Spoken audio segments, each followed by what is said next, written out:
quel est le point commun entre une vache et un pasteur?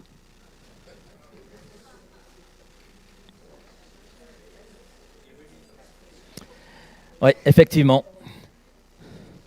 Entre le pasteur et une vache, le point commun, c'est que ce sont des ruminants.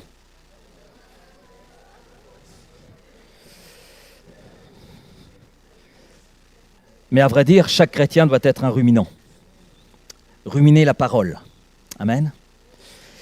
Mais si je commence par cette parole, c'est tout simplement parce que, vous savez, en tant que pasteur, on prie le Seigneur, on dit « Seigneur, qu'est-ce que tu veux annoncer à ton peuple ?» Parce qu'un pasteur, c'est simplement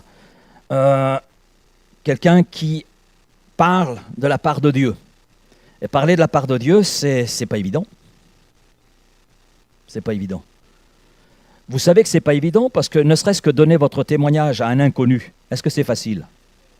D'accord, donc vous comprenez que c'est jamais évident de communiquer la parole de Dieu. Alors bien sûr, on prie pour recevoir la pensée de Dieu, on se tient devant Dieu, on recherche, on est là attentif.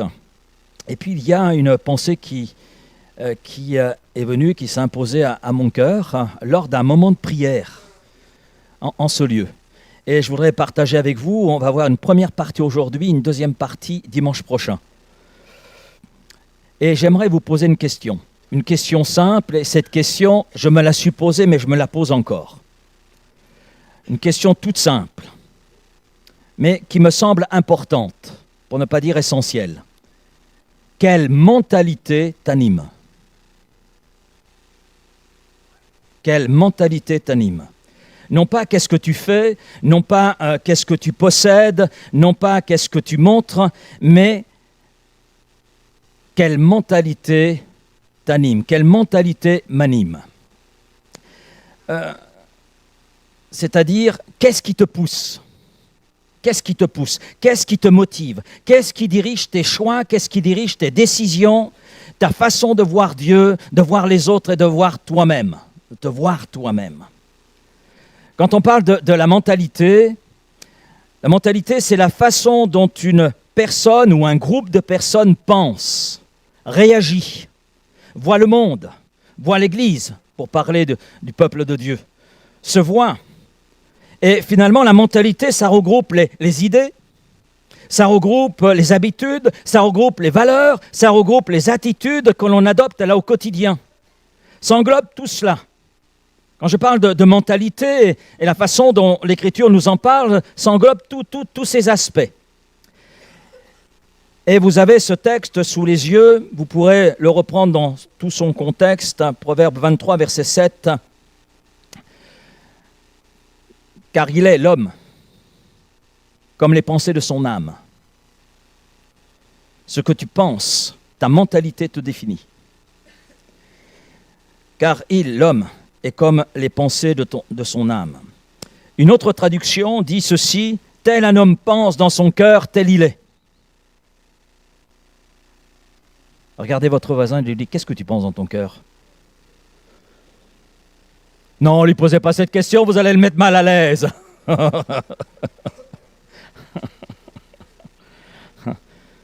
Tes pensées façonnent ta personnalité. Ta mentalité façonne ta destinée.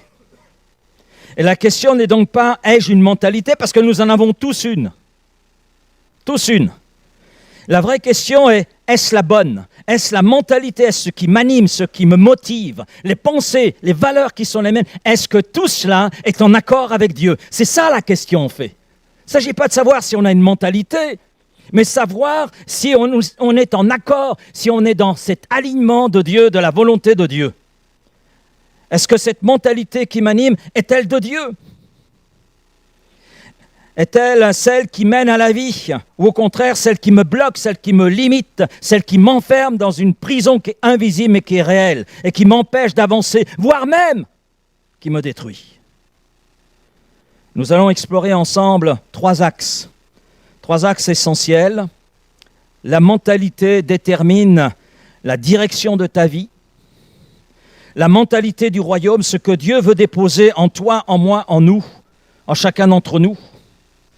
Et puis le troisième point, c'est changer de mentalité.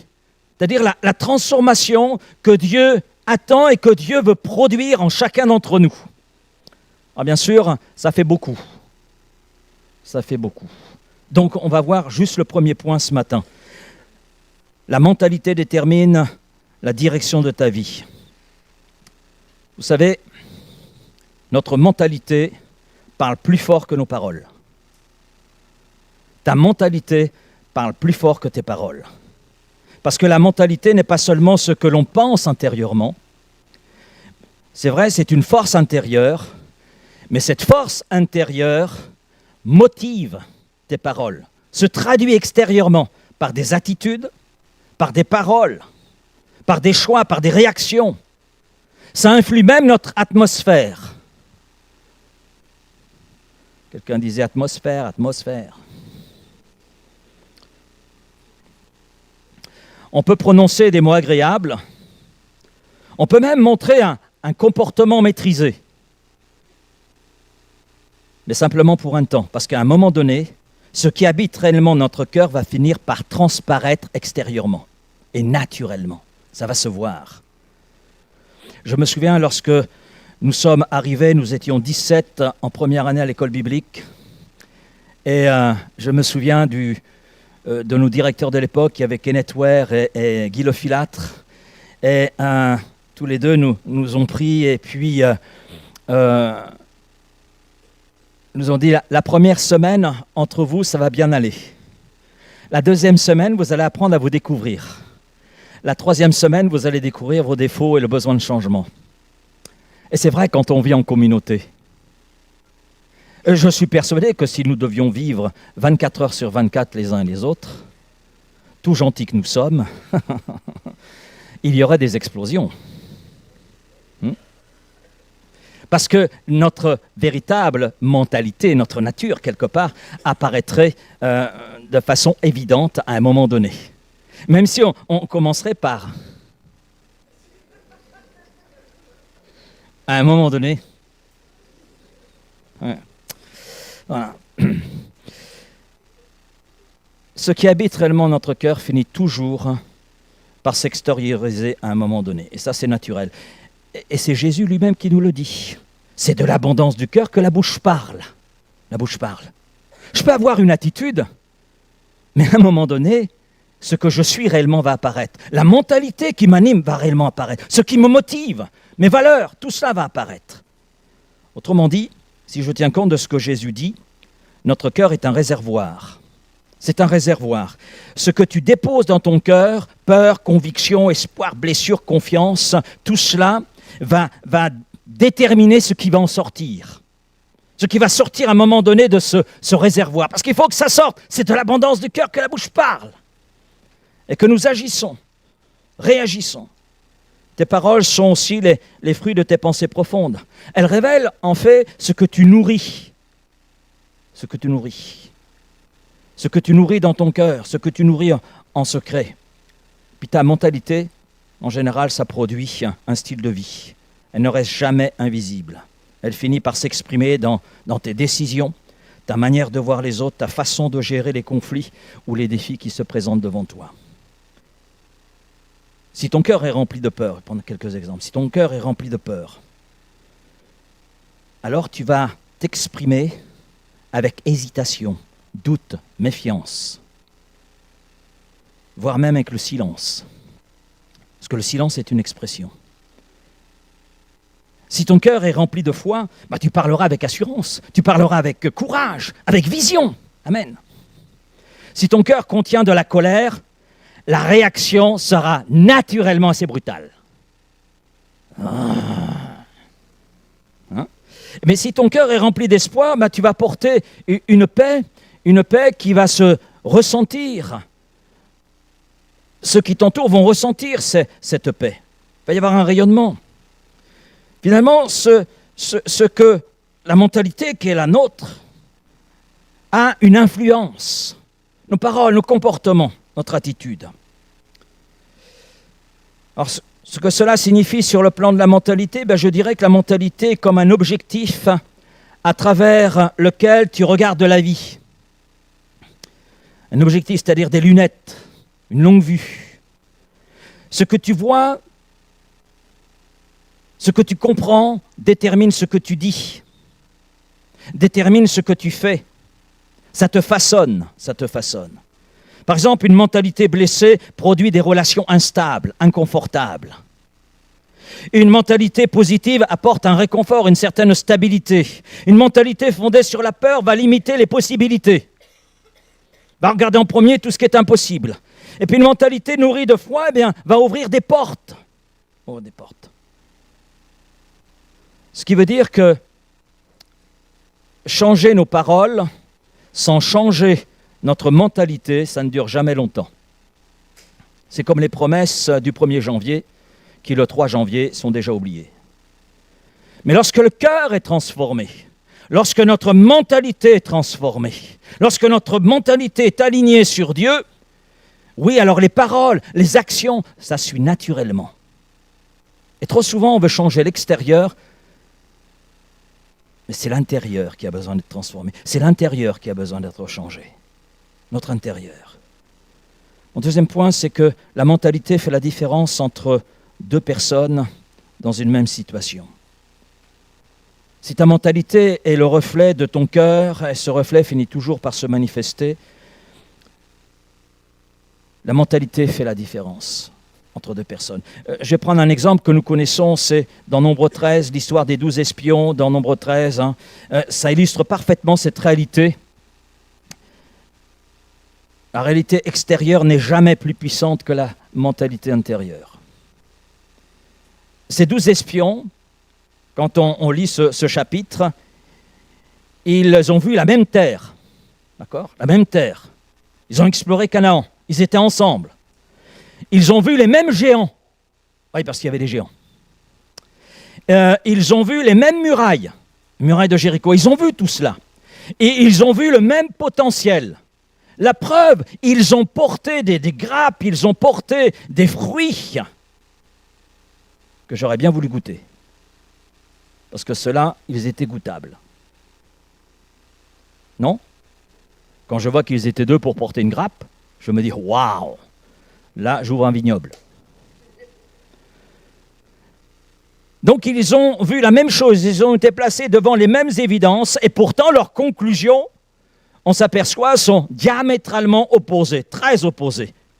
Ce qu'ils ont vu était identique, mais ce qu'ils ont cru était là différent.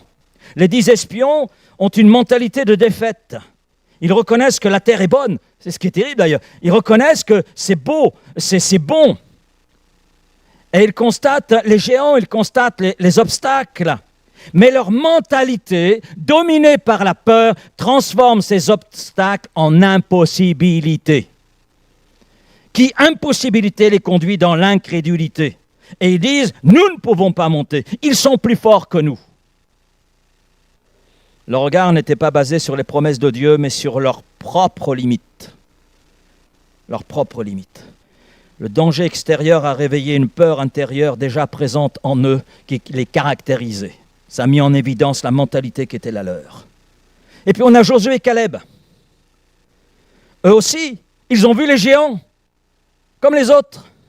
Ils ont vu exactement la même chose. Ils ont foulé la même terre.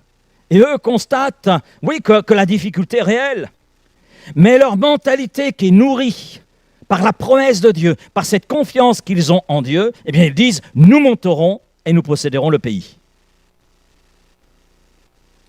Pour eux, la réalité n'est pas niée. Mais ils recontextualisent cette réalité à la lumière de Dieu, avec la longue vue divine.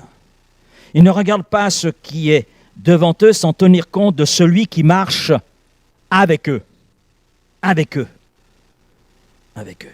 Et la leçon majeure, nous retournons. On peut être confronté aux mêmes choses, on peut lire la même parole, on peut être dans la même église et avoir deux mentalités différentes.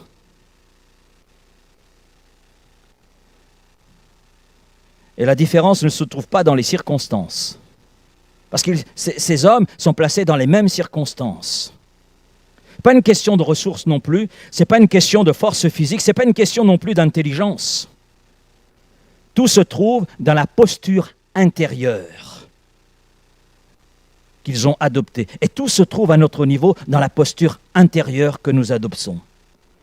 Deux personnes peuvent traverser le même problème, la même épreuve, les mêmes difficultés financières, les mêmes déceptions, les mêmes frustrations, être passées devant les mêmes opportunités et pourtant réagir de façon diamétralement opposée. Et dans ces moments-là, notre mentalité réelle se révèle.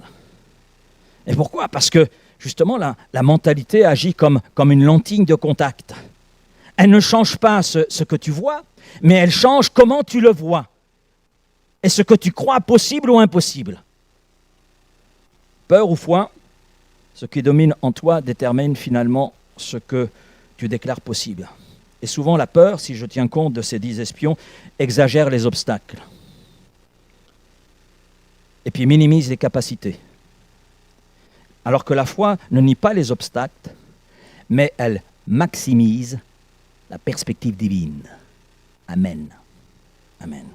Les 10 ont vu des géants. Et ils se sont vus comme des sauterelles. Bon, ben là, ils exagèrent quand même. Vous voyez, mais cette mentalité qui les anime fait qu'ils se voient, eux, tels qu'ils sont, des sauterelles, et donc dans l'incapacité de faire face à ces géants qui sont là devant. Josué et Caleb ont vu aussi les géants. Mais les bonnes lentilles qu'ils avaient ont fait qu'ils ont vu Dieu encore plus grand que les géants. Amen. Tes problèmes, tes difficultés peuvent représenter des géants, mais Dieu est plus grand que tes géants. Quelle mentalité t'anime ce matin ? La mentalité qui animait Josué et Caleb a précédé la victoire. Amen. Amen. Ce ne sont pas en réalité les géants qui ont arrêté les 10 espions. Ce n'est pas non plus la difficulté qui a découragé le peuple. Non, c'est la mentalité. La mentalité que tu portes détermine ce que tu crois atteignable. Elle influence tes déclarations, elle influence tes décisions, elle influence aussi ton destin. C'est-à-dire ta marche vers l'avant. Là où certains voient un tombeau, d'autres voient une opportunité divine. C'est la mentalité qui fait toute la différence. Ce qui veut dire que la mentalité qui est la tienne détermine ce que tu crois possible. Troisième point, la mentalité peut soit t'emprisonner, soit te libérer. Parce que la mentalité, ce n'est pas simplement un état d'esprit, c'est plus que cela. C'est un système intérieur. C'est un système intérieur qui façonne ta manière de vie, d'interpréter les situations, d'interpréter les choses, d'interpréter les relations et de te percevoir toi-même. C'est ça la mentalité. Elle fonctionne comme un cadre invisible. Et selon sa nature, elle peut devenir une cage qui te limite, qui t'emprisonne, ou une clé qui te libère. Le choix, c'est nous qui l'avons. Quelles sont les mentalités qui peuvent nous emprisonner ? La mentalité de victime. Cette mentalité te fait croire que tout ce qui t'arrive dépend des autres et je ne peux rien changer. Ça rejoint un petit peu le comportement d'Adam et Ève. C'est pas moi, c'est lui. C'est pas moi, c'est elle. Et on a un exemple biblique. Je ne vais pas prendre l'exemple d'Adam et Ève. Je vais prendre celui du paralytique de Bethesda, dans Jean chapitre 5, les 9 premiers versets. On apprend que cet homme est là, dans cette situation d'incapacité de se mouvoir depuis 38 ans. Depuis 38 ans, il reste couché, semble-t-il, au même endroit. Et notez bien, Jésus entre dans la piscine de Bethesda. Et il interroge cet homme, et quelle est la question qu'il pose ? Vous vous souvenez de la question qu'il pose ? Veux-tu être guéri ? D'accord ? Veux-tu être guéri ? C'est Jésus lui-même, l'auteur de prodiges et de miracles, qui pose la question. Veux-tu être guéri ? Quelle est la réponse de cet homme ? Quelle est la réponse de cet homme à la question de Jésus ? Seigneur, je n'ai personne pour me plonger dans l'eau. Seigneur, je n'ai personne pour me jeter dans la piscine quand l'eau est agitée. Vous avez remarqué ? Il ne parle pas de son désir, de sa foi, ni de sa responsabilité. Vous avez remarqué cela? Il parle seulement de ce que les autres n'ont pas fait pour lui. Il n'y a personne pour me jeter dans l'eau. Donc il rend les autres responsables de la situation qui est la sienne. Il pense que son avenir dépend entièrement des autres. Il attend tout des autres. La conséquence, c'est qu'il reste passif jusqu'à ce que Jésus vienne briser sa mentalité. La mentalité de victime transforme les obstacles en excuses et bloque l'action divine. Il y a aussi la mentalité de rejet.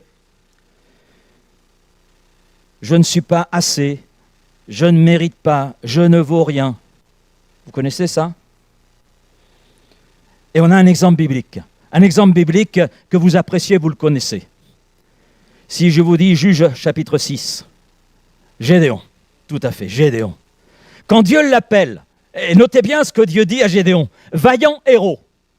Vaillant héros. C'est Dieu qui le dit. C'est Dieu, hein? On est d'accord. Vaillant héros. Gédéon répond, ma famille est la plus pauvre, je suis le plus petit dans la maison de mon père.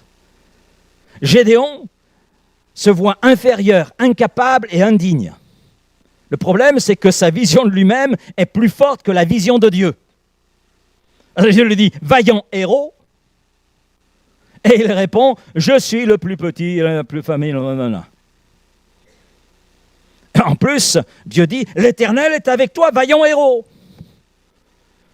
Non, sa mentalité fait que sa vision de lui-même est plus forte que la vision de Dieu. La conséquence, c'est qu'il hésite à accepter la mission qui lui est confiée. Il doute de lui-même. Et il en arrive à demander plusieurs signes pour compenser justement son sentiment d'indignité par rapport à la vision que Dieu a de lui. Le rejet, mentalité de rejet, te fait refuser ce que Dieu veut placer entre tes mains. Tu n'as pas, non pas parce que tu es indigne, tu n'as pas parce que tu es dans cette mentalité de Gédéon. Tu refuses les opportunités que Dieu te donne parce que tu te crois indigne d'en profiter. Tout est là. Il y a la mentalité de comparaison. Cette mentalité nous amène à mesurer notre valeur selon les autres. Je vaux moins que les autres, leur vie est meilleure que la mienne, etc. Ça, c'est très, très sensible sur les réseaux sociaux. Mais c'est aussi sensible au sein du peuple de Dieu. Et là, on a un exemple biblique. On a un exemple avec Saül, plus juste, Saül, et David.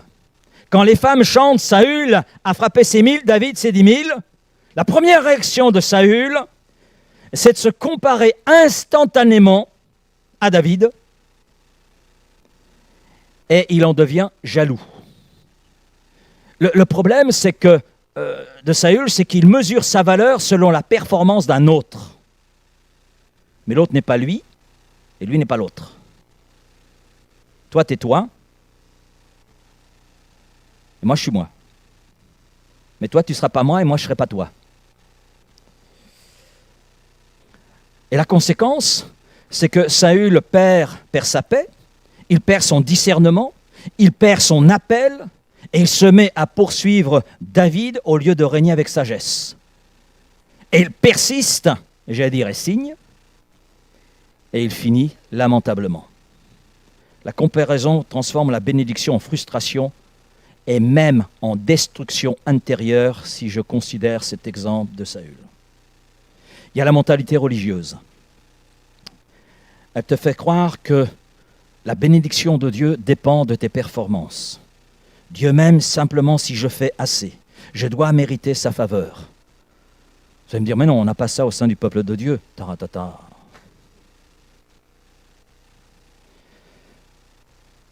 D'ailleurs, on a un exemple biblique. Luc 15, ça vous dit quelque chose? Il y a une trilogie de paraboles. La dernière, il est question du frère aîné dans la parabole du fils prodigue. Le fils aîné dit à son père, « Je t'ai servi sans jamais désobéir. » Mais c'est formidable. Amen. Mais il ajoute, et tu ne m'as jamais donné un chevreau. Là, on voit sa mentalité. Elle transparaît à un moment donné. Elle transparaît quand son fils cadet revient. Et il pense que l'amour du Père dépend de ses performances. Il est physiquement dans la maison du Père, mais pas dans son cœur. Pas dans son cœur. Et le problème, c'est qu'il sert pour être aimé, au lieu de servir parce qu'il est aimé. Ça fait une grosse différence, je vous assure. Ça fait une grosse différence. Très grosse différence. Servir l'Église, servir Dieu pour être aimé, et servir l'Église, servir Dieu parce que nous sommes aimés de lui, ça fait une grosse différence. Très grosse. Et la conséquence concernant ce fils aîné, eh bien, il vit dans la frustration, il vit dans la jalousie, la dureté et le refus d'entrer dans la fête qu'organise le Père. Alors, je n'irai pas trop loin dans l'interprétation, là, parce que ça risque d'être un sable mouvant, mais il y a une fête qui nous est préparée. Hein. Vous savez où? Il n'est pas question des noces de l'agneau. La mentalité religieuse produit de l'effort sans paix, du service sans joie, de l'obéissance sans relation. C'est ça, en fait. Ensuite, il y a la mentalité charnelle. Là, on connaît un peu plus, ça nous colle un peu à la peau. On est fait de chair. Cette mentalité t'éloigne de la présence de Dieu parce qu'elle te pousse à vivre selon tes impulsions, selon tes désirs immédiats, selon tes émotions. Mais le problème, c'est que nos émotions sont très changeantes. Nous sommes des êtres changeants, instables. Et on a un exemple biblique. Si je vous dis Jacob, vous allez dire il y a Ésaü. Exactement, vous avez raison. Genèse 25, les versets 29 à 34. Ésaü vend son droit d'aînesse pour un simple pas. Simple plat. Plat de lentilles. J'espère qu'elles étaient excellentes. Mais l'arrière-goût était très amer. Chose que n'avait pas vu Ésaü. Le problème, c'est qu'il agit selon la fin du moment. Pas selon une valeur spirituelle. Non pas en considérant l'héritage spirituel dont il est le bénéficiaire. Non, il sacrifie le futur pour satisfaire son présent. Un présent charnel.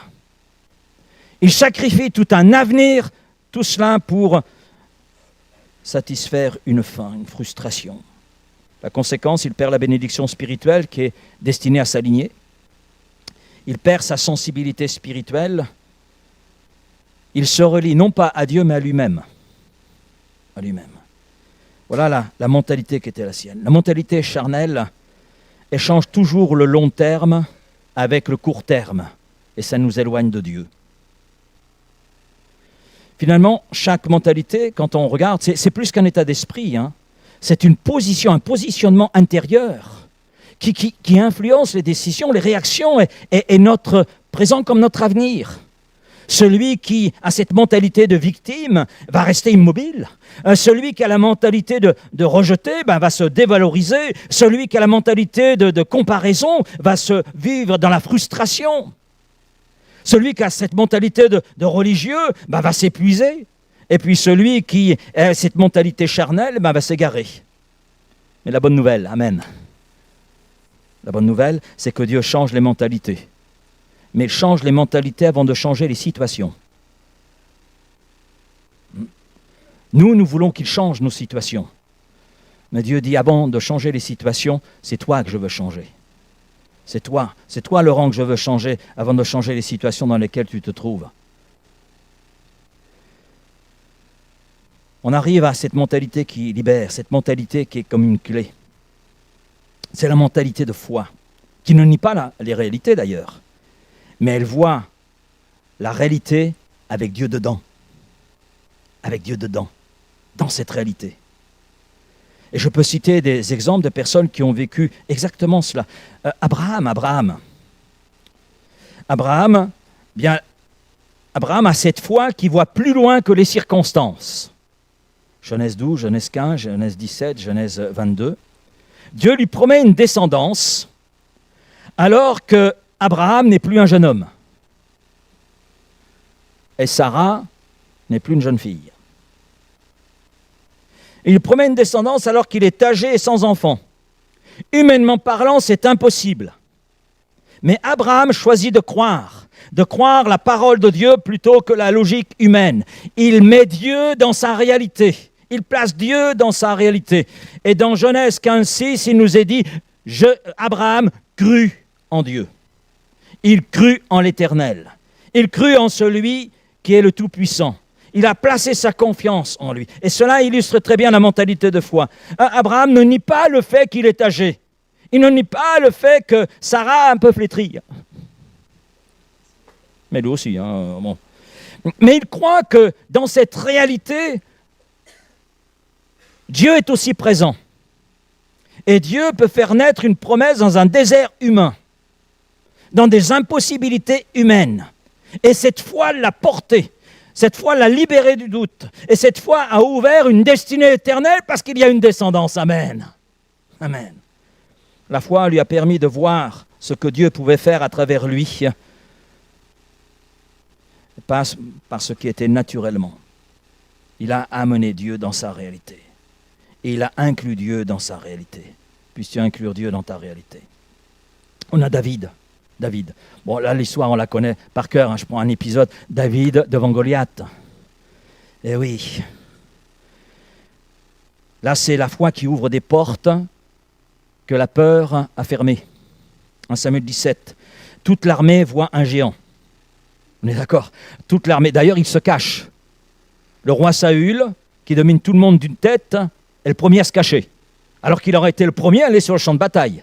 Mais il est le premier à se cacher. Et il communique la peur à l'ensemble du peuple. C'est comme il est le plus grand, et en plus, c'est le roi. Donc, s'il y en a un qui doit aller combattre Goliath, c'est lui. Tout le peuple le sait. Et heureux de le savoir. Parce que le peuple voit aussi le géant et l'incapacité de réduire à néant ce géant. Donc, toute l'armée voit un géant, le roi compris. Et David arrive, et lui, il voit une opportunité divine. Vous voyez la différence, la mentalité. Les autres pensent qu'il est trop grand pour être vaincu. Ça, c'est la mentalité peur, charnelle. David pense il est trop grand pour être manqué. Eh oui, il est trop grand pour être raté, celui-là. Hein? Comment ça illustre la mentalité de foi? David ne nie pas la taille du géant, loin de là. Il est conscient de la taille du géant. Et il voit ce géant. Mais il amène Dieu dans cette réalité. Il voit Dieu plus grand que le géant. Est-ce que Dieu est plus grand que toi? Est-ce que Dieu est plus grand que tes épreuves, tes difficultés?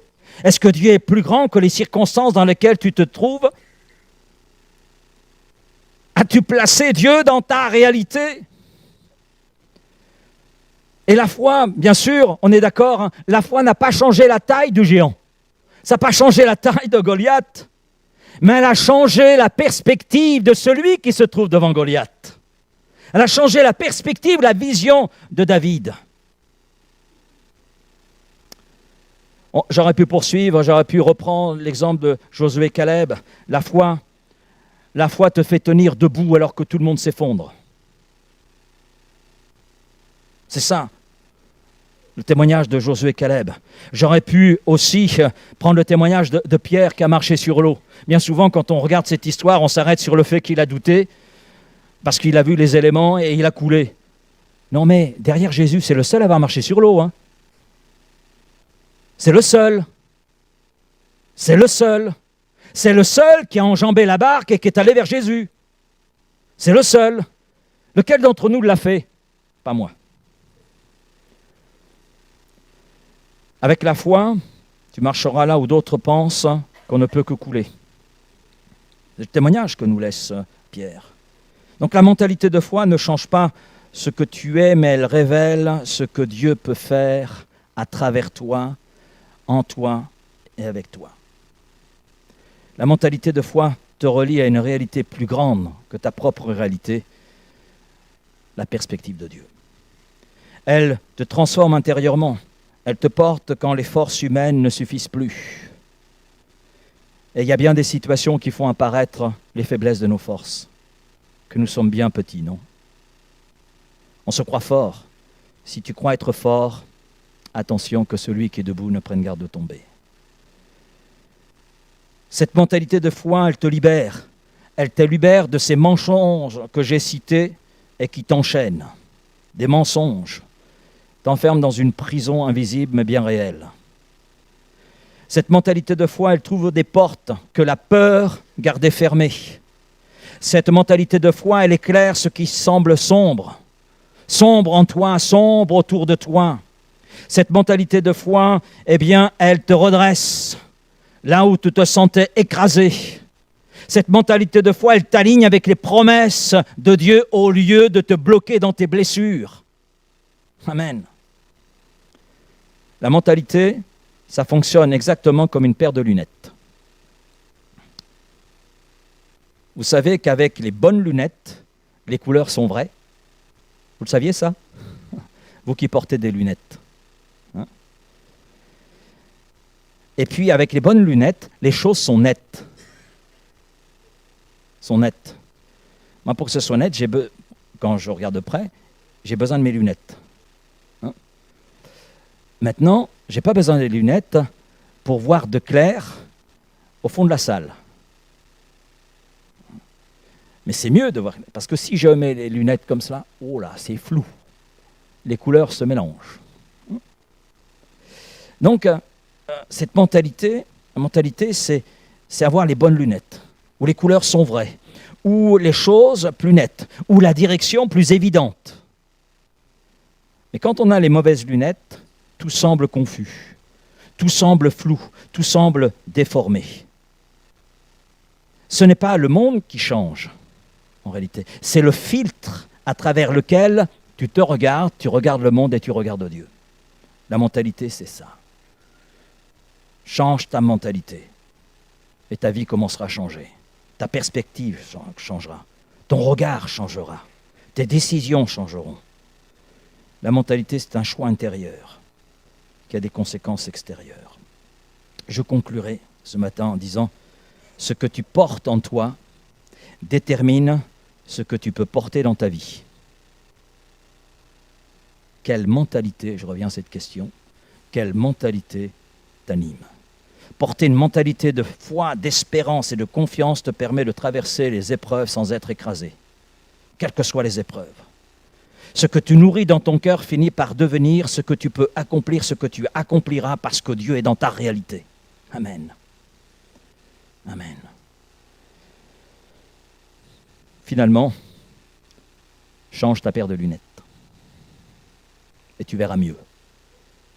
Amen. Seigneur, merci pour ta parole ce matin. Merci pour ce que tu as placé là sur mon cœur, Seigneur. Et je te prie que ta parole ne soit pas vaine dans nos cœurs, dans nos vies, mais qu'elle produise son effet. Ta parole est un guide, ta parole est une lampe, ta parole est une épée. Ta parole est là essentielle parce que c'est elle qui fait naître la foi en nous, qui nourrit la foi et qui nous permet ainsi d'avoir cette mentalité que tu veux voir en nous. Seigneur, je te prie peut-être pour celui qui s'est retrouvé dans l'une des mentalités qui emprisonnent, dans l'une de ces mentalités que j'ai là décrites. Seigneur, tu lui donnes de se tenir devant toi, de te placer dans sa réalité et de dire « Change-moi, change mon cœur, Seigneur, afin que ta mentalité soit imprégnée en moi, soit développée en moi, soit nourrie en moi. » Merci Père pour ce que tu fais au milieu de nous, ce que tu fais en chacun d'entre nous, et cela dans le nom de Jésus. Et je te dis Amen. Amen.